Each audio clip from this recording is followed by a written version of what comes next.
What? The snow just happened.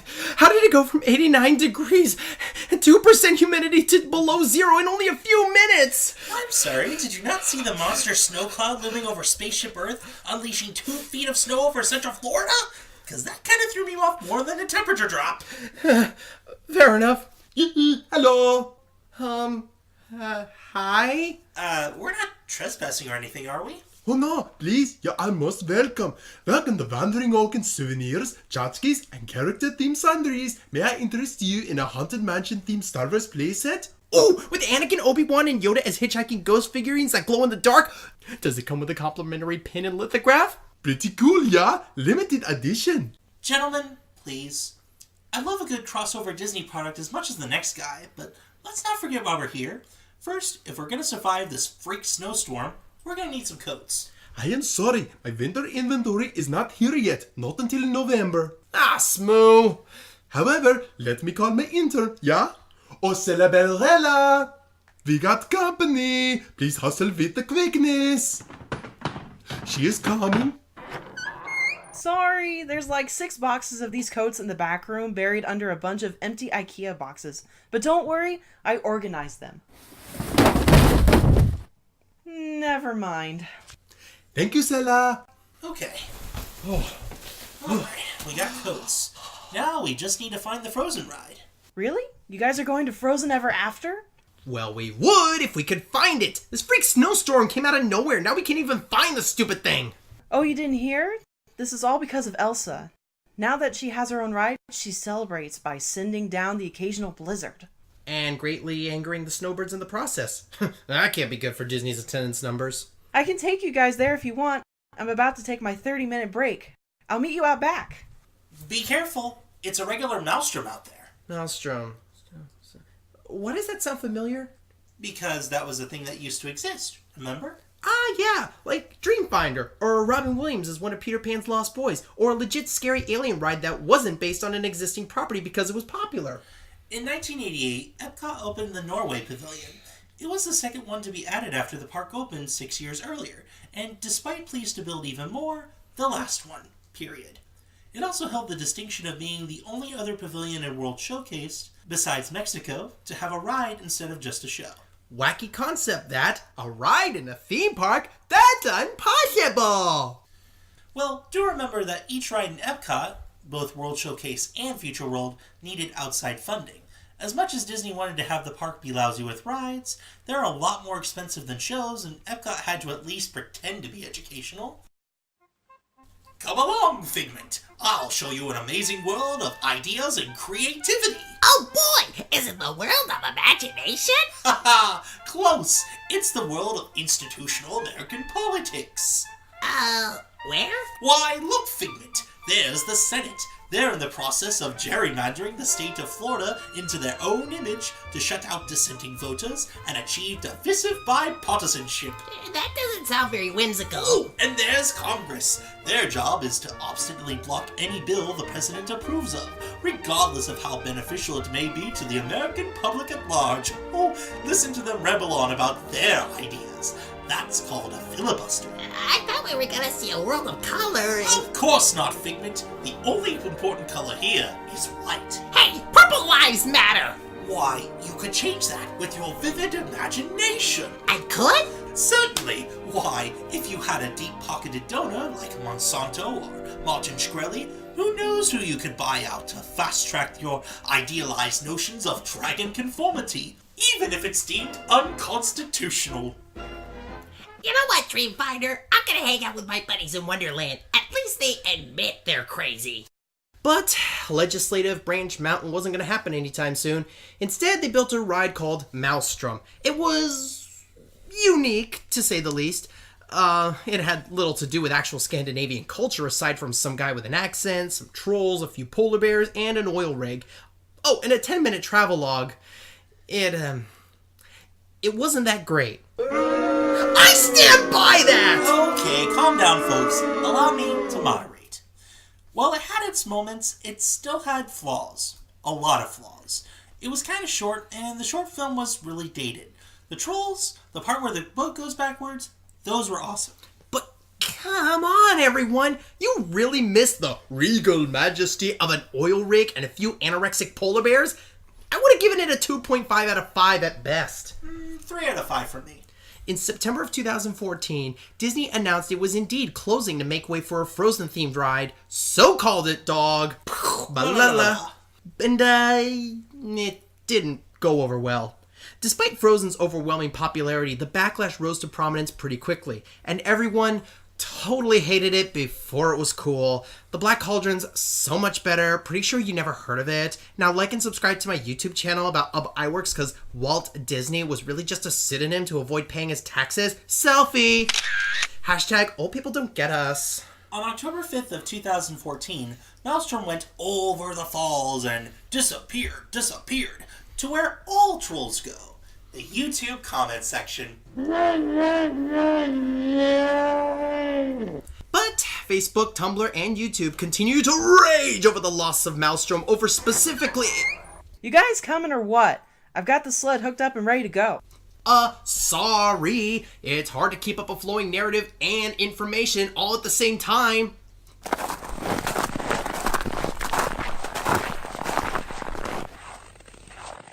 Ready? Let's go. Whoa! But tell you what, no more boring history stuff. I don't want to fall asleep at the wheel. Reigns, or whatever. Well, mind if we talk about the anti-Frozen backlash? Oh yeah. See, Epcot was without Disney characters since it opened in 1982. Right, because it was their first not Disney park. Ergo, the Disney characters belonged in the Magic Kingdom. But Eisner, when he came in 1984, he knew that marketability was critical to Epcot's success. So, Disney characters were injected into Epcot like steroids into a roided-up sports star. Oh, how topical. But 30 years later, long after adding The Lion King, Finding Nemo, The Three Caballeros, and way more character meet and greets than I care to count, the people cried out, "No! Disney characters don't belong in Epcot! They're ruining Walt's mission! No!" Though no one seems to be complaining about Star Wars taking over Hollywood studios. You talking smack about Star Wars back there? He's just learning not to badmouth certain fandoms. And another thing, have you heard the latest stupid rumor about Harry Potter? So, fast forward to June of 2016, and Frozen Ever After opened its doors, complete with all 8,000 of their salad plates. I see what you did there. And the passionate, enraged, nostalgia-driven fanbase who frothed in despicable fury at Disney's impudence, nay, heresy, blasphemy even, to desecrate and destroy a beloved childhood classic, rode this abomination, And what? that's just it. They've been pretty quiet. Kind of like how the Jaws closure ticked off so many fans, but after Diagon Alley, they kind of seemed to forget why they were mad in the first place, even though they didn't get what they wanted. Well, you know what they say. Life isn't some cartoon musical where you sing a little song and your insipid dreams magically come true. So let it go. Bam! I knew we were going to use that clip at some point. Shut easy! Once you enter, you find the queue is made to look like Kristoff's ice shop. And after a short corridor, we find ourselves entering the town center of Arendelle at twilight. The city's got a nice blanket of snow and a couple dozen flags decorating the streets. A significant improvement over the 2 Wandering Oaken's Frozen Funlands Hollywood Studios had in the years prior. Oh yeah, that's for sure. Better than just some low lighting, a snow pit, and a snack bar crammed into 2 abandoned attraction buildings. At least there's a ride attached. Eventually, you do slip through Oaken's trading post, where the guy is spending some quality time in the sauna, but still giving a friendly wave as you pass through his shop. Then, on to the longboats. Oh, and as you're waiting to board on the loading platform, turn around to find a subtle homage to the ride that used to be there. Then, los! Off you go! Time to get swept away into the world of ice queens, living rocks, talking snowmen, goofy reindeer, and disgusting wastes of oxygen named Prince Hans. That moment when you realize the fairy tale world of Arendelle is a bit weird. Preach. In the first scene, Olaf and Sven welcome us underneath the glistening icicle trees. Thanks to a sophisticated system, Olaf appears to be sliding around freely while singing... Wow! Wow, what? The song he's singing. I mean, it's obviously Do You Want to Build a Snowman, but it's not just the movie's recording, and it's not a completely exact word-for-word re-recording. The lyrics are specifically tailored to the ride, making it familiar to the general audiences, but slightly altered enough to not make parents' ears cry. Smart move.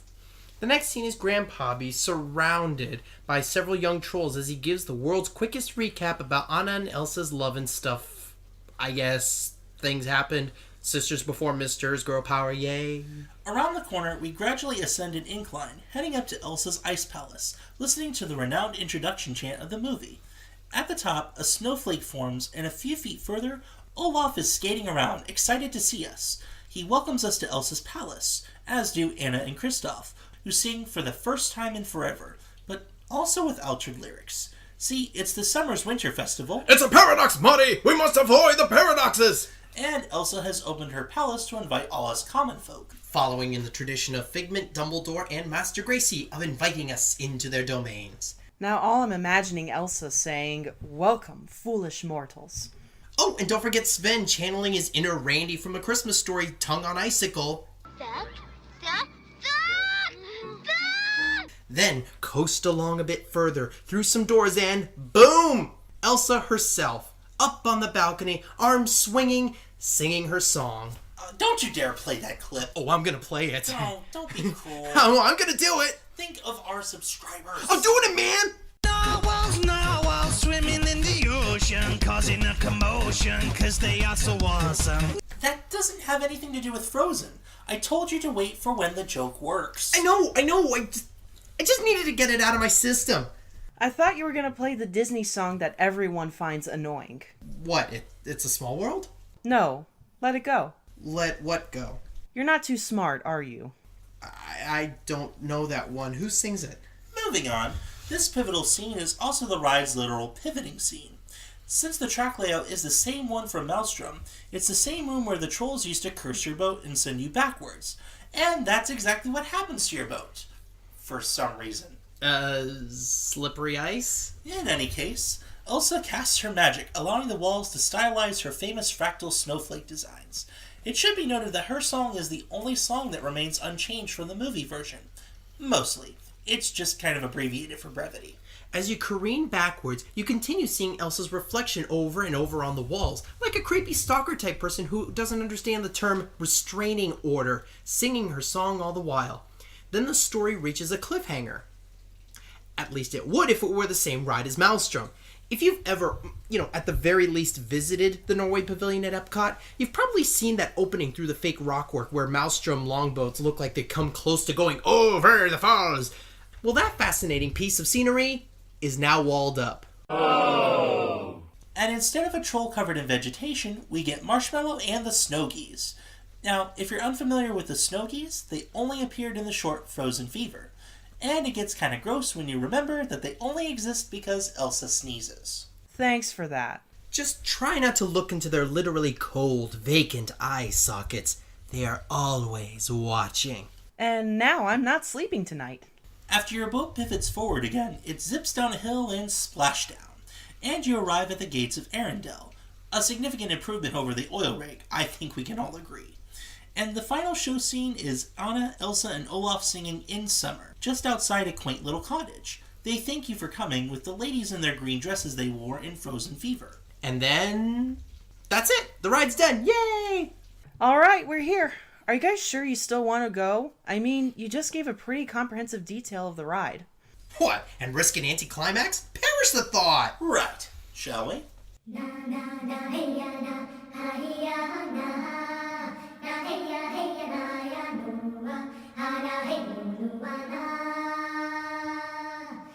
And go! You know what? That was actually a pretty amazing ride. I have to agree with you. Now, this is a huge step up from Maelstrom. Maelstrom was pretty good, but one thing that this ride definitely does that, Maelstrom maybe didn't do, there is an incredible degree of just movement, freedom, projection on the audio animatronics. My goodness, is it amazing. Yeah. Now, there's a word in the kind of Disney community for when Imagineering kind of steps up their game. They call it plussing. Mm-hmm. This is the sheer definition of having plus something. Because, we've seen the projection technology onto the audio animatronics as early as Buzz Lightyear's Space Ranger spin. we've seen it more recently with the Seven Dwarfs Mine Train. Mm-hmm. With Frozen Ever After, not only did they step up the projections to look really lifelike, but they also have an amazing degree of freedom. I don't think I've ever seen an audio animatronic move like that. No. Specifically pointing out the scene where Olaf kind of skates around as he's welcoming you to the palace. Yeah. Holy cow! I never thought I would see an animatronic move that much. Not without it looking very unconvincing. Mm-hmm. But, the audio animatronics, they also, the system, the sound is synchronized really, really well. And, how about those songs? Oh my gosh. I think about Mickey's PhilharMagic, where all they did was just use the same soundtrack recording from the original movies, or most any other attraction where they just use like a re-recording or a new version of it. But here they do something really unique. It's the same songs, but the lyrics are altered just enough so that it's not the exact same thing over and over again. It's really kind of a stroke of mild brilliance, actually, so you can hear the same song without it driving parents crazy. Yeah, I mean, we've heard the same songs a lot. Our parents have heard the same songs a lot of times. The only one that actually didn't get changed, which was kind of an interesting move, but understandable, was the crown jewel of it, Let It Go. And let's be honest, neither of us have gotten sick of that song. I know, I certainly have. So, I mean, yeah, the story is a little weird with this attraction. Yeah, it's not really a flowing narrative, is it? It's you're going to the castle and you leave the castle. I mean, I thought that's kind of what was going to be when we did our Frozen episode way back when. And it seems to have really come true with just a few minor alterations. But let's be honest, it kind of works, even though it's not a flowing story. And the other thing that's kind of nice about it, too, because a lot of theme parks always do the something goes wrong story. Oh, gosh. When you're in the story, you're gotta rush and help and save the day. You don't have to do that here. And Yeah. You know what? That's kind of cool. It's nice to not see the same kinds of stories all the time. Yeah. Even though the narrative itself doesn't really flow here, and I feel like that's something I can let go. Mm-hmm. Yeah, So- absolutely. So to kind of sum it all up, this attraction is really refreshing. I mean, compared to Maelstrom, say what you will, Maelstrom, nice attraction when it was, but, it's a relic of its time. Let it be. Let it go. Frozen Ever After is here to stay, and I think it's a good step in the right direction for Disney. Yeah. If I had to point out just one slightly minor nitpick, though it's kind of a big one, it's as you ascend the incline. If you look to your left and right, you're gonna see some of the mechanics of the attraction. It does that also in some parts when you're careening backwards too. You can see the walls and the edges of the canals, and it is a little distracting. But let's be honest, that's all a nitpick.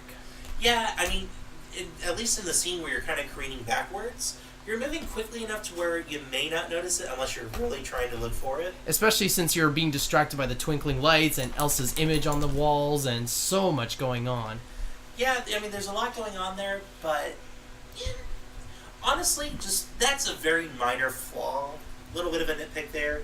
I would say overall, I mean, this has Maelstrom unfortunately beaten by kind of a country mile. It's fun, it's refreshing, it takes the old songs, does them in new ways. It's really nice. So, you know what? I'm going to go with a 4 out of 5. Definitely would ride again and again.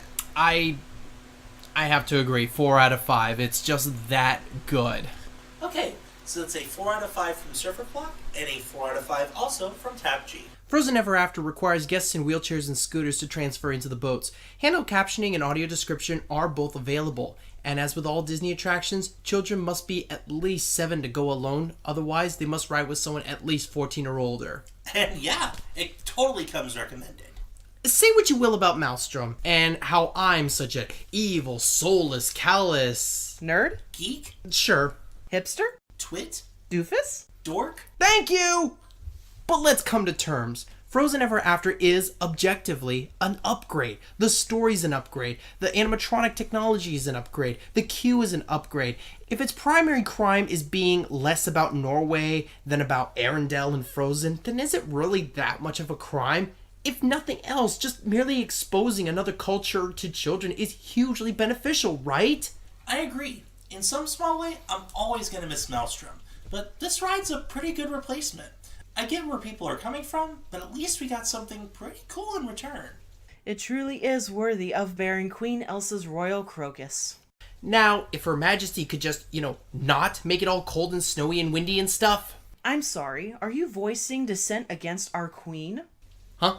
Are you advocating any treasonous activity that might go against our queen's beloved rule? I don't think he meant... Are you covering for him? That makes you an accessory to a very serious crime. Hey, I think you're off script. This isn't a game, SurferClock. I don't mess around with the idea of rebellion, or worse, rebel alliances. Cut! Someone call lunch! Lunch! That's lunch! Take 5, people! You can't ignore Her Majesty Queen Elsa's rule. Man, they're almost always the crazy ones we attract, right? Maybe I should take her ad off Craigslist. All hail Queen Elsa! All hail Queen Elsa! All hail Queen Elsa!